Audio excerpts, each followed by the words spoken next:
So, Style Theory. Are school uniforms worth it? Ich finde Schuluniform echt Quatsch. Also auf einer Seite gut, auf der anderen Seite irgendwie beschissen. Aber MadPat wird mir jetzt wahrscheinlich gleich gut erzählen, warum das nichts bringt. Welcome to Theorist Academy, where the very best and brightest of theorists come to hone their skills. And now that you've signed up to join our ranks, it's time to present you with your official mandatory Theorist Academy uniform. You're required to wear this all day, every day. Oh wait, I'm sorry. I forgot the most important thing. We also care about your nutrition here, so we require all our students drink at least 6 Diet Cokes an hour. Better start drinking.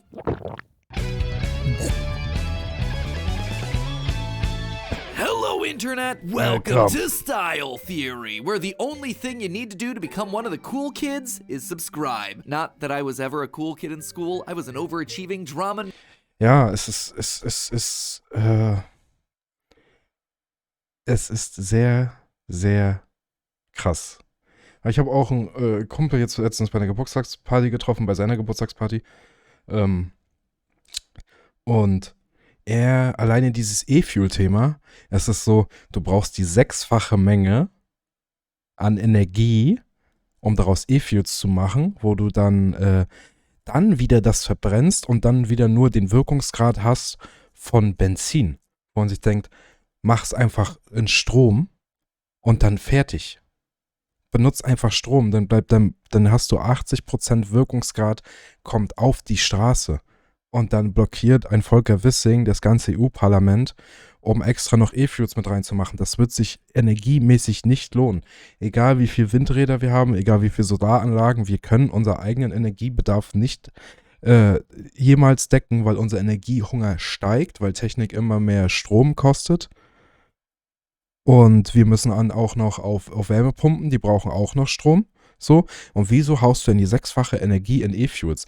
Die Kosten alleine, alle regen sich drüber auf, dass das Tankgeld so unglaublich hoch war eine Zeit lang. Ich weiß gerade gar nicht mehr wieso. Der Ukraine-Krieg, glaube ich, Anfang. Sind so unglaublich hochgeschossen und dann wollen die irgendwie 5 Euro pro Liter für E-Fuels bezahlen. So, what the fuck, das ist schon tot, weil es schon seit irgendwie 30, 40 Jahren erforscht wird und keiner kriegt es hin, dass das irgendwie auf irgendeine Art und Weise kosteneffizient ist, dass dir das lohnt. So.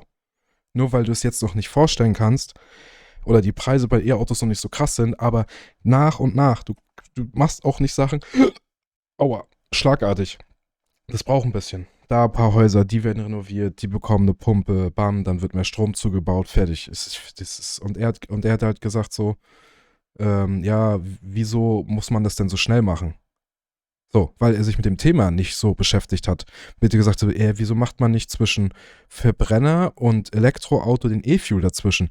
So, wo ich mich damit beschäftige und sage, E-Autos sind hier. Die allermeisten Autofirmen haben sich einfach verfickt nochmal darauf eingestellt. Es kommt, es ist da. Du kannst es machen. Selbst hier in meiner kleinen Pissstadt gibt es irgendwie 4 Ladesäulen. Und hier kommt gar nichts hin. Hier ist nichts und trotzdem kriegen die eine Ladesäule hin. Also und hier auf Rügen passieren Sachen auch immer einfach einen Monat später. Oder Jahre später. So. Wenn du in irgendwelcher Werbung wenn ich mal Fernsehen gucke, irgendwas sehe, jetzt gibt es so einen Schokoriegel oder so, dann dauert das Wochen, Monate manchmal, bis der Scheiß hier ankommt. So. Und das ist Lebensmittel, die direkt Profit machen. Und dann hier eine Investition in dieser kleinen Pissstadt. Holy shit, krass. Nerd and I was proud of it. Feast your peepers on some of this cringe. I'm a champion! Yeah! Okay, I'll give the audience what they want, John. Here we go. Always wanted to be in Riverdance. Just introduce yourself to me, even if I don't know you. It's a great way to meet new people. And, you know, I'd be honored to meet you myself. My pants had so many pleats, it was like I was a hot.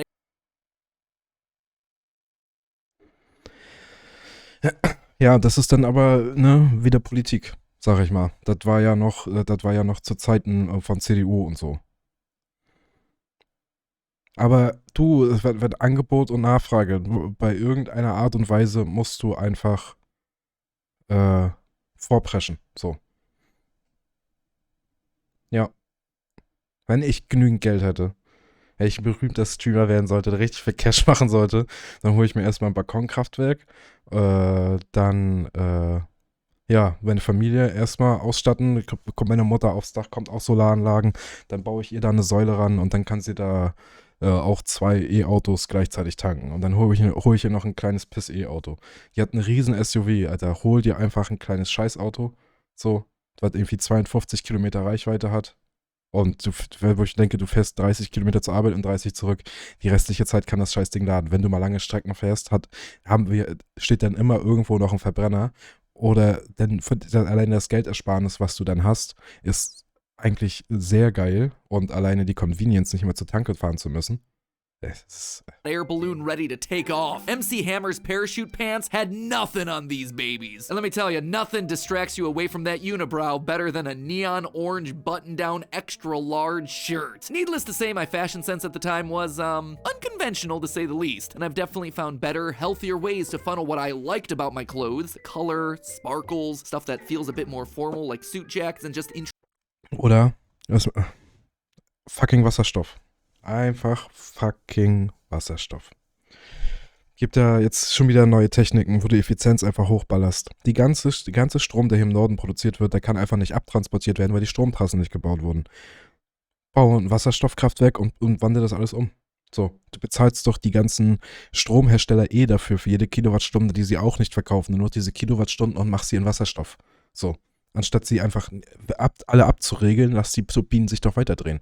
I don't fucking get it. I'm sorry. Interesting textures into clothing that actually works better and makes more sense for who I am today. That said, I always wondered what would have happened if I went to a school with a uniform. If school would have been easier for me. If I would have gotten less bullied. And what's a style channel for if not to research and examine my past childhood traumas for content instead of going to therapy? That's a joke, by the way. We are very pro-therapy here at Theorist. Anyway, it's time to dive back into the hellish hallways of high school to see whether uniforms help or hurt your educational experience, at least according to science. First things first, let's talk about where the whole idea for matching sets of children came from. When I think about school uniforms, my mind immediately goes to the kind that you see in media. The blazers and ties paired with trousers and skirts. Turns out this is still pretty darn faithful to the original concept of school uniforms, which originally dated back as far as 1222 in England. As I found out, England is basically the motherland for the school uniform. Everyone from the US to Japanese anime takes its cue from England's long history of students in jumpers and knee-high socks. And it didn't always start that way. Originally, all schools were for men studying religion, specifically Christianity, and the Archbishop of Canterbury, who was the head of the church there, required attendees studying religious texts to wear something known as the Kappa Clausa, basically the cross-section of a priest's robe and a wizarding ensemble. The first recording of more modern-looking school uniforms was in the 16th century at the Christ's Hospital School, known for its blue blazers and yellow socks. Look at that dapper dude just rocking his stuff. So fast forward to today with schools full of every blue-green and blue-green plaid version of their uniform. Why are they still considered kind of a controversial subject? It's been like 800 years. Why haven't we figured out whether school uniforms or no school uniforms are better for the kids? But to understand that, we need to know what the uniforms are intended to do. The big pro-uniform argument actually falls into 3 major categories: money, performance, and social. So let's break each of these down. Money is pretty self-explanatory, right? Most of us have gone back to school shopping at least at one point in our lives. Not only does the standard back-to-school list involve the school supplies that you need, like pencils, notebooks, and my personal favorite, the graphing calculator, rest in peace TI-83 Silver Edition, it usually involves new clothing for the school.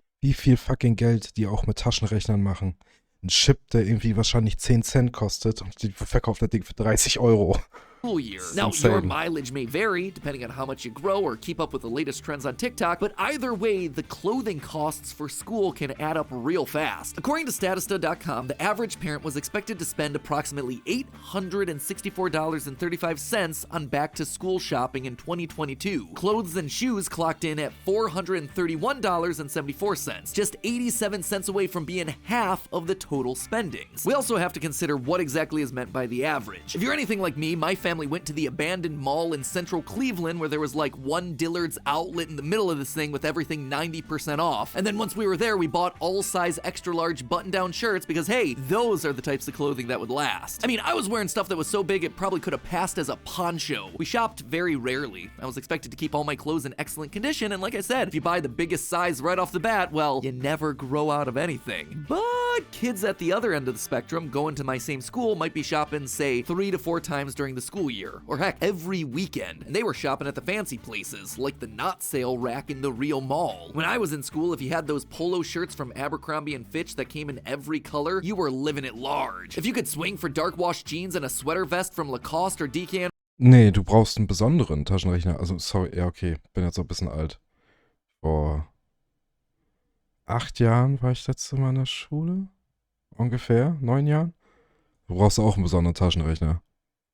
Why you were Du darfst bloß keinen Grafiktaschenrechner benutzen für, weiß ich nicht, Kurvendiskussion, I guess. living that rich kid life. The point is, there is a huge range here, and most kids, if given the option, are gonna flex all over their peers in the grade school land grab for social status. The idea of having school uniforms is that it takes away the visual reminder of what could be a huge income gap between wealthy and non-wealthy students. Everyone buys the uniform from the uniform store, everyone looks the same. No one is given extra social status because of their clothes. In theory, in style theory, this principle is totally solid. So let's just see what you're spending on school uniforms versus that average of $430 on school clothes. Well, as you would probably expect, the standard school uniform is going to range in price as well. They can cost anywhere between $25 and $200 per outfit. Speaking to members of Team Theorist who had experience with school uniforms at some point in their lives, they weighed in that their uniforms cost between $50 to $70 per outfit, which fits the range pretty darn well. That seems like a pretty good deal, but remember, you need a uniform for every day. Most school guidelines suggest 6 outfits, one for each day of the week, as well as one extra, in case of an art class disaster or something. Taking the average cost of a uniform, that means that you're paying somewhere between $300 and $420 on outfits. Or, if we're talking about the very top end of our range, about $600. And all of this is assuming that the school doesn't have extra special features like ties, blazers, or dress shoes. If you're looking at the average cost of uniforms, then you're hanging right in the range of the average spend for families on back-to-school clothing, which again, is just an average. On the plus side, this means that yes, ultra-wealthy families are now restricted to the uniform. No more rubbing designer brands in everyone's face. However, it also means that there's less flexibility for lower-income families who, if they were allowed, might have been able to make their dollars go further through thrifting or other clever clothing solutions. In short, the uniform is a system that brings everyone towards the middle for better or worse. That said, even though school uniforms are meant to stay the same, the times they are a-changin'. Since the return to in-person schooling post-pandemic, there are more reports of low-income families being unable to meet the costs of uniform regulations. 600 plus There seem to be a Euro. lot of reasons for Fuck this. off. First and foremost, school uniform prices Und dann noch die Größen. Dein Kind wächst auch. Du kaufst dann die größeren Sachen,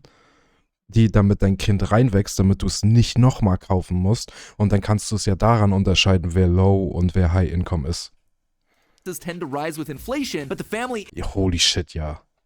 Ist das mit Gold gestickt? income, yeah, that largely stays the same, sadly. Making matters worse, school uniforms are practically a monopoly. They're produced by a relatively small number of companies. That means that the door is wide open for more competition, but good luck getting slow-moving institutions like schools to change vendors anytime soon. It also means that lower-priced or secondhand uniform items are just harder to find. Sure, many schools offer uniform swaps or hand-me-down policies as kids grow up and size out of certain clothes so that uniforms can be passed along from class to class, but this isn't a requirement or standardized practice by any means. However, the biggest problem with the cost argument Kriegst du is so that eine Uniform, tausch die. Der hat ja alles vollgeschissen. Der hat ja alles vollgeschissen. outside of school, kids still need clothes. Unless you're wearing your uniform to the playground, the movie, out shopping, you're gonna be needing multiple outfits. And something tells me that most kids aren't gonna be super hype about wearing plaid knickers emblazoned with the school crest to their best friend's birthday party at the jump park. So overall, the grade for school uniform cost here is a D at best. Well, yes, if you find yourself in a school with cheaper uniforms, it might save on the overall school clothing budget, but that cost savings, if it exists, is going to be largely counteracted by the need to have extra non-school clothing for your everyday usage. Speaking of failing grades, do you Kenn ich want to nicht, get das an A Märchen. plus on your Theorist report card? Well, go ahead and click that subscribe button. That way you don't miss any of our new uploads, like the one where we break down why so many Disney villains tend to wear purple, or whether you can actually wind up allergic to color. Did you click the subscribe button yet? Great! Extra credit for Nee. you. Print this image out that you see on Schon mal screen right gehört, now die and hang it up Phrase? on your refrigerator. Aber so Your nein. mom is going to be so proud of you. Now, back to the episode. Next up, performance. One of the big benefits of uniforms is that they're supposed to help students do better in the two major metrics of school performance, grades and attendance. In the age of standardized testing, grades are how schools evaluate a student's work and how to place them in the right Ich weiß nicht, wenn die Klamotten uncomfortable sind und du da drin scheiße aussiehst und dich scheiße fühlst, so. Also zieht ja nicht jeder das Gleiche an. Classes, as well as a measurable way to Verschiedene Typen. report on the effectiveness of the curriculum and the school itself. Most public schools in the US get a majority of their funding from the federal government, and how much they're given is directly related to the way students score on Wenn es ein gutes standardized YouTube-Video tests. And wouldn't you know it, showing up darüber, to zieh's mal school rein. helps you pass tests. So schools also encourage a very high attendance rate. There are even places in Europe that make it illegal to pull your kid out of school. And since people believe this idea that uniforms can cause a measurable difference in student performance, the National Center for Education Statistics has reported that the use of school uniforms has risen from 12% to 18% over the last decade. So, does the data on student performance actually back any of this up? Not really. While there's certainly a lot of anecdotal evidence in support of the idea, the hard facts are harder to find. And when I did find those facts, the results were mixed. A study from 2011 saw that uniforms resulted in an attendance increase for female students of 0.3%, the equivalent of a half day of school. For male students, the difference was even less, only 0.2%. When correcting the data to account for income levels, lower income students had slightly higher attendance in schools with uniforms than those that didn't. But again, the difference amounted to less than a full day of school. And let's also be honest with ourselves here, this is likely a case of correlation, not causation. It's not like the uniforms are the things that are making the difference here. Oh, I can't go to school today because I'm busy with the laundry. No, the uniform is likely coming from a school with the perception of a more serious education or a higher tuition fee, thereby resulting in a greater parental push to attend for all those lower income students. In short, while there does appear to be some level of statistical improvement here with school uniforms, it's far from the resounding success the pro-uniform supporters make it sound like, and it's likely not coming from the uniforms themselves. When it comes to improved grades, that same 2011 study found that the impact of uniforms was negligible. Another study from 2009 found that adopting uniforms showed, quote, Also, wie alles ist es nur da, um Geld zu machen und macht an sich keinen Sinn. Aber es kommt wahrscheinlich noch zum Social-Dings, weil ich haut das Social-Dings das a raus. moderately positive impact on US middle school and high school students' performance, specifically in language exams. But there was no impact on elementary schools with uniforms. And again, data suggested that these improvements were strongest in female students. More recent studies from around 2018 continue to show only a small difference in grades from uniformed versus non-uniformed schools. But again, the biggest failing of all of these studies is that it's nearly impossible to separate out just uniforms as the only variable here, as opposed to some more obvious factors like quality of the school, quality of the teachers, funding for those schools, all of that stuff. Basically, this is just one big case of dirty data. Overall, in this category, I can only give uniforms a C-. Sure, they seem associated with some very slight boosts in attendance and grades, but it's also likely that they're just copying their friends' homework to get those numbers. Which brings us then to our final category, number 3, social. Perhaps one of the biggest and most contested arguments for uniforms is how they even the playing field. If you have to wear the same thing, the difference between financial classes becomes irrelevant. You can't be divided by visual signifiers like preppy, goth, or in my case, nerdy theater kid. Instead, uniforms are supposed to promote a sense of unity, school spirit, and safety. Fun fact, you all know my partner Steph, right? Well, she had uniforms in school, and when I brought up doing this episode, she had some very interesting anecdotal data to include for this particular point. Here's what Steph had to say. Unless students absolutely have to buy uniforms from the school uniform store, you still get a huge range of fits, fabrics, and brand names. For instance, you can buy this perfectly nice blue skirt for $27 from Kohl's. Or you can buy this Armani navy blue skirt from Saks Fifth Avenue for over $800. That's an extreme case, obviously, but the point is that just because everyone has to wear the same thing doesn't mean they're wearing the same thing, and it's still very clear who's got the good stuff. And often schools don't have any rules on accessories like purses, jewelry, even shoes, leaving tons of opportunity to separate the haves from the have-nots and still technically be within the uniform. And it's not like Steph's experience was atypical. Also machen die noch mehr Geld als gedacht. Hat das da vom frühen Morgen? Ja. Für mich ist gefühlt schon bald wieder Schlafenszeit. I'm sorry. Here. Other online accounts like this article from Our Family World tell a similar story. Quote, when I was in private school, we were allowed to wear green tights under our skirts in the winter. Kmart was the only place I could find them. When I came to school with my tights on, another girl asked where I got them. When I told her, she laughed at me and said she would wait until a more upscale store started selling them. Depending on a school's specific requirements for the items that make up the uniform, a class divide can still exist and be the basis for bullying. But the problem doesn't just seem to be brand name bias. When it comes to bullying, appearance is more than just what you're wearing. According to the Anti-Bullying Alliance of the UK, body image and physical appearance are the #1 reasons for bullying. And when everyone's wearing the same thing, guess what the major difference becomes? Your body size. Instead of choosing clothing that's right for your body or helps you feel your best, you're instead restricted to a very limited slate of outfits that may or may not complement your ideal silhouette. So that's not exactly great, but what about creating a sense of school pride and unity? Psychological studies in sports actually show that players perform better when they're in uniform. that they have a stronger sense of belonging and that they play better together. So if it works for sports teams, then why not schools? Well, school uniforms are meant to create a sense of unity. A 2021 study actually shows that they might be doing the opposite, creating a more lonely, isolating experience by lowering students' self-esteem. The study found that students who attended schools with uniforms felt a lower level of belonging than those students without uniforms. Another found that students without uniforms had higher self-esteem than their uniformed counterparts. While the studies don't go so far as to speculate what might be causing this trend, here's my hypothesis. Choosing your own clothes, it's empowering. It gives you a sense of independence and it helps you express your unique identity, your favorite fandom, your preferred colors. And so a school that encourages and fosters individuality is one that you're gonna likely have more positive feelings towards. It's just a fundamentally different situation than with a sports team where the whole purpose is to create this us versus them mentality. This is also different from what we see in international schools like in Japan, where a sense of communal belonging is just a critical part of their national culture. Honestly, that idea of individuality versus community probably merits a revisit of this exact episode later because those differences are incredible. But it also shows why Americans can't necessarily use the tactics of one culture and expect them to work in the exact same way over here. So once again, when we look at the available studies on uniforms, the data just isn't there to support any substantial difference. If anything, the results appear negative when it comes to Und dann würde ich auch sagen, weil da einfach mit der Kleidung so viel unglaublich verdient wird und die Kinder auch wachsen und dann hast du neue Kinder, die nachrücken, ist da so viel Geld drin, dass niemand wahrscheinlich Bock hat, die Studien zu bezahlen oder lieber gegen Studien hinlegt.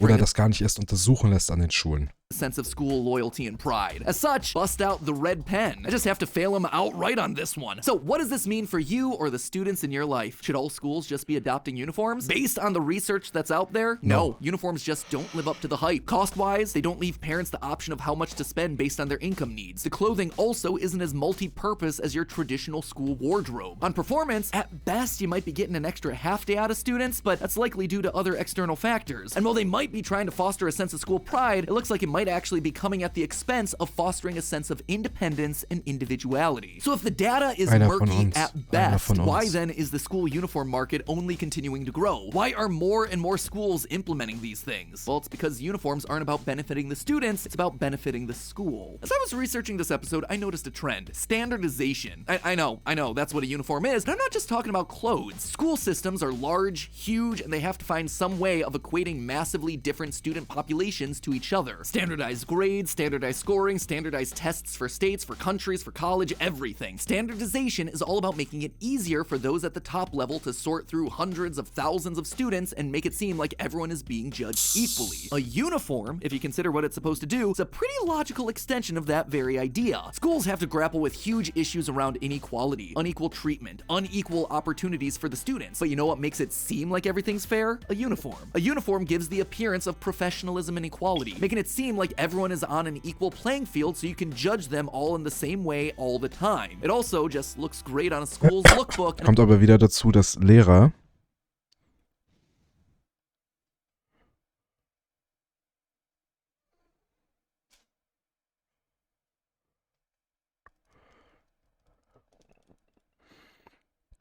wenn sie dich nicht leiden können,